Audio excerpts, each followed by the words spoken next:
Ethan stepped out of the terminal expecting a normal holiday visit. But before he even touched his luggage, Lola Belen rushed toward him with tears pouring down her wrinkled cheeks. She hugged him so tightly it almost hurt.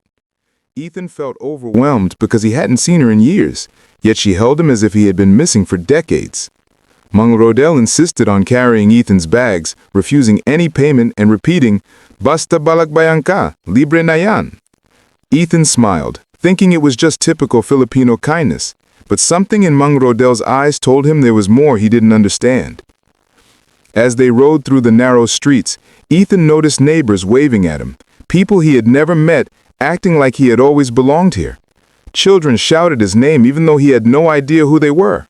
Tala, the girl next door, even prepared a plate of bibinka before he entered Lola Belen's gate. Ethan felt special, almost royal, but he sensed an unusual tension in the air. Everyone acted too happy to see him, like they had been waiting for him, not just expecting him. At dinner, Ethan expected small talk about school and life in America. Instead, everyone stared at him, as if studying every move he made. Marco watched him closely each time he lifted his spoon, and Lola Belen barely ate, focusing on Ethan like she feared he might disappear. When he asked what was wrong, they brushed it off with forced chuckles. It was the first time Ethan felt uncomfortable in his own family's home. After dinner, Tala visited with a basket of fruits. She sat beside Ethan and whispered, "If anything feels strange, don't ignore it." Ethan asked her what she meant, but she only smiled and said, "Not today." The way she said it made Ethan's stomach twist. Filipinos were known for warmth, but this felt like warmth built on a secret everyone refused to reveal. That night, Ethan walked through the house and noticed pictures of himself everywhere, more than he remembered posing for. Some photos showed him as a child doing things he had no memory of, like playing by the river or celebrating fiestas he didn't attend. It felt as if someone had edited him into memories that didn't belong to him. When he asked Lola Belen about the photos, she simply said, "You were always here with us, even when you weren't." Ethan lay on the old wooden bed, unable to sleep. The house creaked softly, like it was breathing beside him. He felt watched, as if the walls themselves remembered stories he did not know. Filipino homes were known for their hospitality, but this one made him feel like a missing piece of a puzzle he never knew existed. The next morning, Mang Rodel appeared at the gate with breakfast for Ethan. "Your favorite," he said confidently, while handing him champorado with tuyo. Ethan laughed nervously because he had never eaten that combination in his life. Yet Mang Rodel insisted he used to love it when he was young. Ethan's hands trembled as he tasted it, hoping to trigger a forgotten memory, but nothing came. Marco walked out and placed a hand on Mang Rodel's shoulder, silently stopping him from saying more. Marco caught the exchange and it confirmed his suspicion. They all knew something he didn't, and for some reason, they were preparing him for a truth he wasn't ready to hear. While the others were shopping at the palenque, Ethan wandered around the house again. He noticed that one wooden panel in the hallway looked newer than the rest.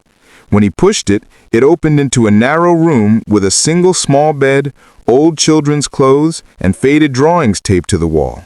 He froze when he saw the name written on every piece of paper, Ethan. His heart pounded as he stared at a height chart scratched onto the wall, marking every birthday from age 1 to 10. But Ethan clearly remembered growing up in America during those years. Sweat dripped down his forehead. He felt trapped between two realities, one he lived and one this house claimed to remember. When Lola Belen saw Ethan standing inside the hidden room, her knees weakened. She begged him to come out, saying, "You shouldn't have seen this yet." Ethan demanded answers. With trembling lips, she confessed that Ethan had once lived in this house before being taken abroad under complicated circumstances. "You were ours," she said, voice cracking, "and then you were gone." Ethan felt dizzy. He had always believed his childhood started in the U.S., but now everything felt like a half-told story. Marco entered and added, "We didn't want to scare you, we just wanted you to feel the love you used to feel here." But the love now felt heavy, like a weight he didn't know how to carry. Tala found Ethan sitting outside, stunned and shaking. She gently sat beside him and told him the truth they never had the courage to say.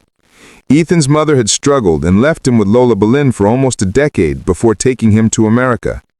Everyone kept the memories alive in case he ever returned. They weren't pretending, they were remembering, Tala explained. Ethan wiped his face as the truth broke him. He wasn't being welcomed like a balikbayan, he was being embraced like a son who had finally come home. The hospitality wasn't just kindness, it was grief, guilt, and love wrapped into one. That night, the whole neighborhood held a small feast for Ethan.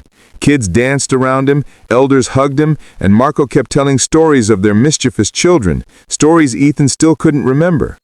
Yet the joy around him felt real enough to warm his chest. They weren't trying to force memories on him, they were trying to show him the life he once had. Ethan found himself smiling through the confusion. He realized that even if he couldn't remember the past, these people remembered him enough for both of them, and somehow that made him feel whole in a way he couldn't explain. When it was time for him to return to America after Christmas, the entire neighborhood gathered again. Lola Belen hugged him with the same tightness as when he arrived, but this time he understood why. Tears streamed down Ethan's cheeks as he whispered, "I'm sorry I forgot, but I feel it now, I really do." Marco gave him a small wooden box containing the old drawings from the hidden room. Tala placed a hand on his shoulder saying, "Come back, not as a guest, but as family." Ethan promised he would, and for the first time, he meant it with all his heart. On the plane home, Ethan broke down quietly. He finally understood why everyone treated him like fragile glass, because they had loved him, lost him, and never stopped waiting for him. Their hospitality wasn't just tradition, it was the purest form of longing he had ever witnessed. Ethan looked out the window and whispered, "I'll come home again." And for the first time in his life, he knew exactly where home truly was. Filipino hospitality didn't just touch him, it shattered him, rebuilt him, and made him cry in the best possible way.